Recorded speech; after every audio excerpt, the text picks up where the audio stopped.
Hi guys, hope everybody is doing well. Today I've got a few items which I picked up from the tool auction. A few interesting items. Alex visited recently, so I did go to Newark Auto Jumble, got some bits from there. And he brought a couple of interesting bits over from the Netherlands, and then we've been to a car boot sale and then a few eBay purchases. So I think I probably have maybe two more videos to go, so I'll get those done in quick succession. But the first one I'm going to show you, just because it's on my board, is a few interesting miniature tools. And I got a big engineering job lot, which I'm going to show you after, from the tool auction. I bought a bunch of lots. This was not one lot, there was several lots, and I thought they were interesting miniature tools. I don't know why, I just sort of like things if they're miniature or if they're oversized. They sort of capture my imagination. So without further ado, I think my favorite item is this saw.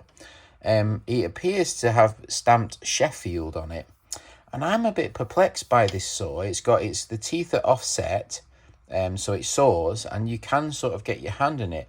So is it like a very fine saw for, fine dovetails, made in Sheffield? Is it a salesman sample of what they made and what they've shown? Or is it a apprentice piece made by an apprentice saw maker to show what he could do? I mean, it's sort of well made and a little bit crude, and it's got a very early look to it. If I had to put a date to it, I'd probably say sort of 19th century, maybe 1850, 1880, 1900, I don't know. But it's got a very nice, it's got patina on the, patina boys. It's got a bit of patina on the old saw, and I think it's just a nice thing. So this was the most expensive lot, and I do like it. I'm a bit in two minds on it, but I do think it's nice. I do have a few miniature tools. I do like miniature tools. I have this miniature vise from 1884, quick release, works great. And then obviously you've got the fine adjustment in as well, and then a quick release, perfectly working mechanism in its original box. And then this sort of nice miniature oil can made for Meccano, for the Meccano sets, which is kind of a nice little thing.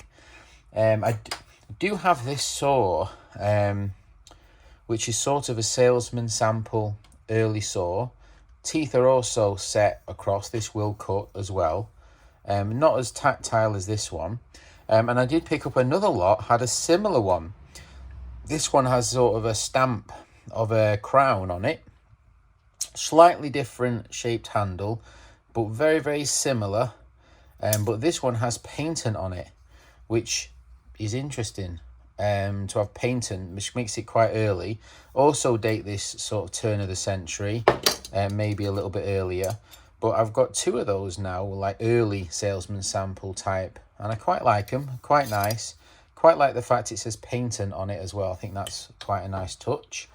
Then the next lot was these two saws was one lot, and these are very fine, with a really true fine adjustment. You've got two sort of scroll saws, and they've got what I really like, London pattern handles on them, and they're quite fine, nice timber, lovely little handles. And I think they were made by a master craftsman, not just a kid's play set. These are miniatures of real things, and they were one lot, which I do like. And then this was another lot, which is a saw with also miniature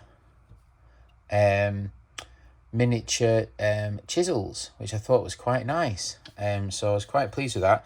These are sort of London pattern chisels, and they are really, really fine. London pattern handle, brass ferrule, flat base, very sharp.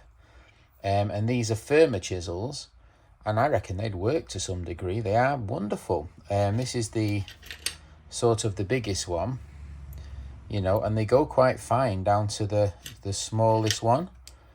So these are very, very fine very, very fine chisels.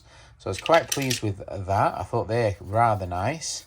and a nice walnut type box as well. And then the next lot was one big lot. Somebody had made these displays for it out of timber and made drilled holes to stick the items in the holes for display. And there's 3 pieces of wood. I imagine this is for things like, you know, to put in the holes or whatever. Maybe you could put that in the hole. So these are kind of nice displays. I quite like the fact they're on a wooden stake as well, which is quite nice. And we've got this one here. They've obviously, you know, they've made a space for this plane to go into, this solid wood plane. But these have been made, I think these have been made by a different person, because the handles are got these lines on them. But they're quite nice, and they're, you know, quite an interesting set of tools. They're not the same quality as these and the chisels, but they're also quite nice. So yeah, I think there's a few items. They've had a go. They've made a horseshoe, and they've got another chisel, not as nice as the chisel I showed you previous, but still interesting. So I was quite pleased with those. I really like these saws, and this set of very, very fine London pattern chisels. I really like those. I think they're fabulous.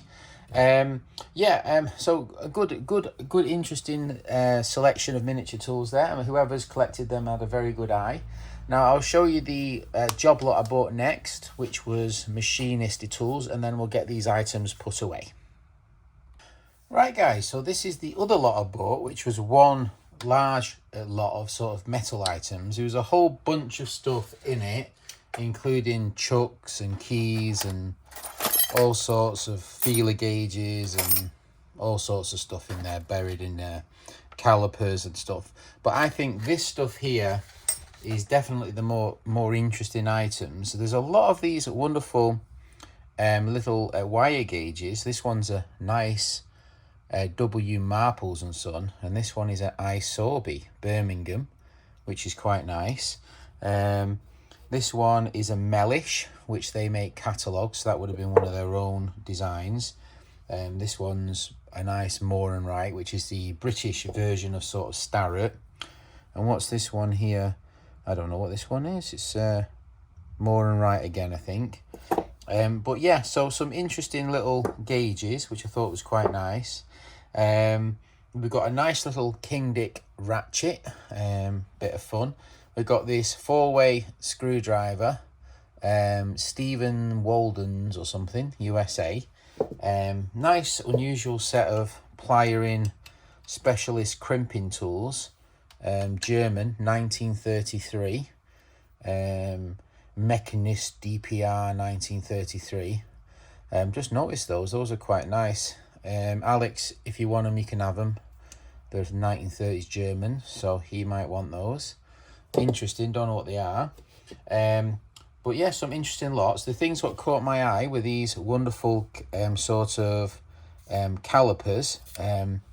These you can make out the, I need to clean them really to make out the manufacturers, but they've got all the writing on them and they're quite nice. I do buy these for some random reason. I was just looking in a drawer and I've got a whole bunch of these, and I've got 2 more, but these ones seem to be a lot longer nosed than the ones I've picked up, so I think those are kind of a bit different. Those are quite nice. And then we've got another one without the nose. Is there a maker's mark on this one? This one seems to be quite early stamping. These are quite old. They're quite old things. We've got some nice sort of unusual shaped sort of wire gauges again. Some standard sort of teeth gauges or whatever. Work out the teeth on a saw or whatever it is for. But yeah, really nice. Some interesting items. This one's quite nice. 1937 General Hardware Company, New York. And then I think one of my other favourite items is this Miller's Falls Massachusetts level. I think that's a nice item, but I wouldn't have bought this lot for any of these items. I would have left it because I do have a bunch of all these types of items, and the item I did want was this wrench here, which you probably would have guessed by now. I do have one already with slightly better. It's a Evron, British design, British patent wrench. But this one is also a nice example. You can see there it says British made. And this is not a very common spanner, so I wanted to give that a home. And I only have one other example, so this is a nice addition.